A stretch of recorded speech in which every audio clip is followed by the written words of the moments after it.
What's up, guys, and welcome back to my reading journey. Hope you have a great Christmas Eve and enjoying it. Today, we're going to continue with Plato's Allegory of the Cave. So, let's do this. And will our pupils, when they hear this, refuse to take their turn at the toils of state, when they are allowed to spend the greater part of their time with one another in the heavenly light? Impossible, he answered, for they are just men, and the commands which we impose upon them are just.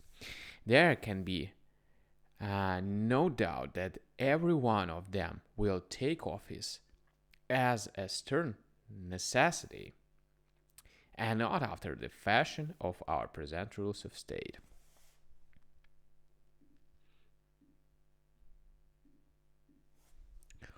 Yes, my friend, I said, and there lies the point.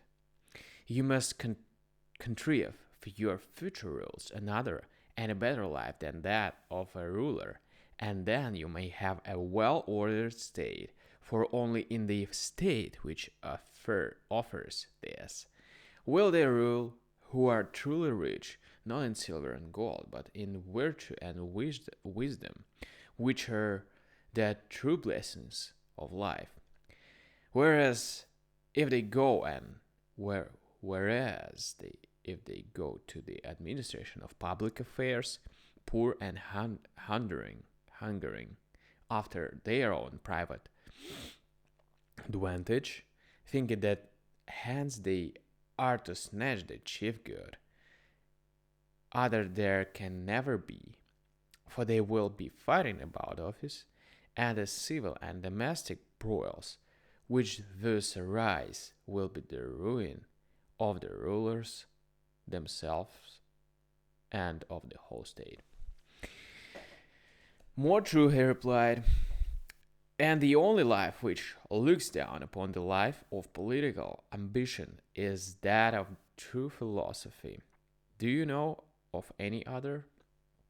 Indeed, do not, he said. I do not, he said. And those who govern ought not to be lovers of the task. For if they are, there will be rival lovers, and they will fight, no question.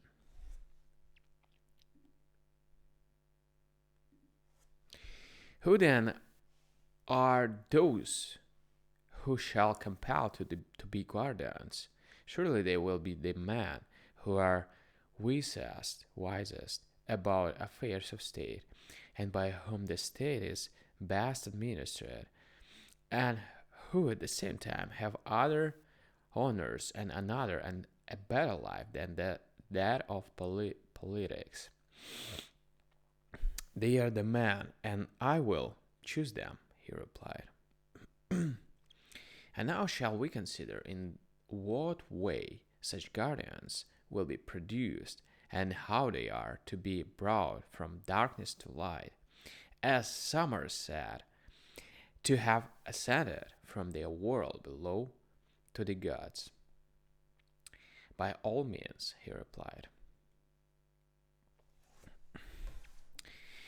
The process, I said, is not the turning over of an oyster shell, in allusion to a game in which two parties fled or pursued according as an oyster shell which was thrown into the air fell with the dark or light side uppermost.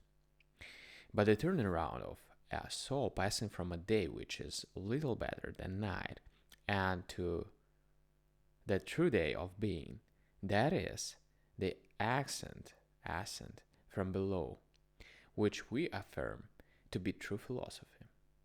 Quite so. And should we not inquire that sort of knowledge has the power of effecting such a change? Certainly. What sort of knowledge is there which would draw the soul from becoming to being? And another consideration has just occurred to me. You will remember that our young men are to be warrior athletes. Yes, that was sad. Then this new kind of knowledge must have an additional quality. What quality? Usefulness in war. Yes, if possible. There were two parties in our former scheme of education, were there not? Just so. There was gymnastic, which presided over the growth and decay of the body and may therefore be regarded as having to do with generation and corruption. True. Then that is not a knowledge which we are seeking to discover. No.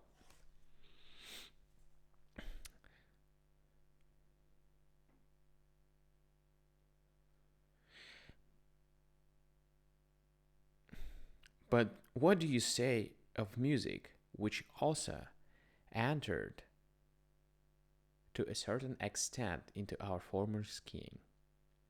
Music, he said, as you will remember, was the counterpart of gymnastic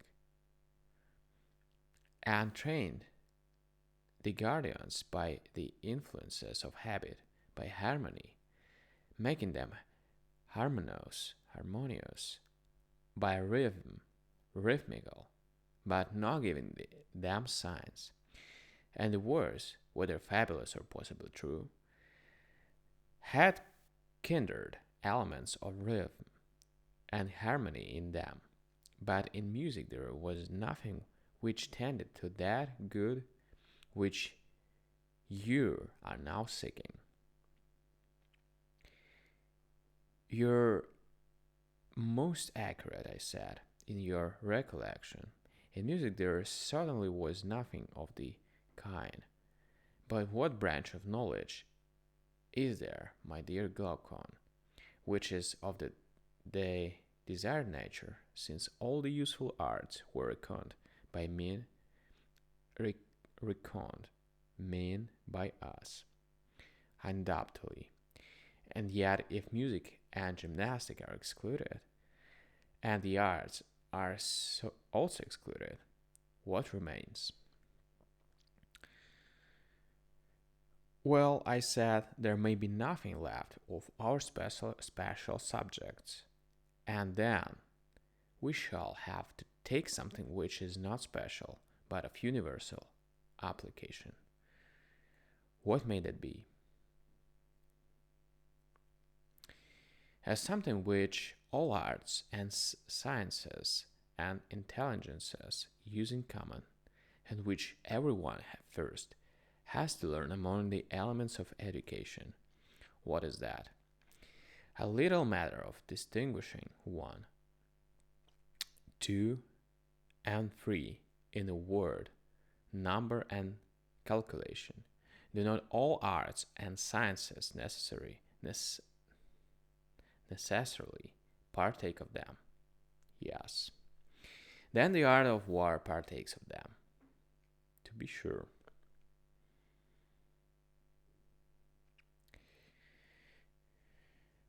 To be sure.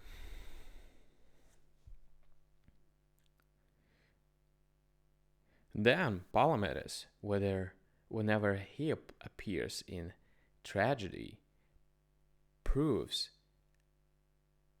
Agamemnon ridiculously unfit to be a general. Did you never remark how he declares that he had invented number and had numbered the ships and set in array the ranks of the army at Troy, which implies that they had never been numbered before, and Agamemnon must be supposed literally to have been incapable of counting his own feet. How could he if he was ignorant of number? And if that is true, what sort of general must he have been? I should say a very strange one, if this was as you say. Alright, guys. So,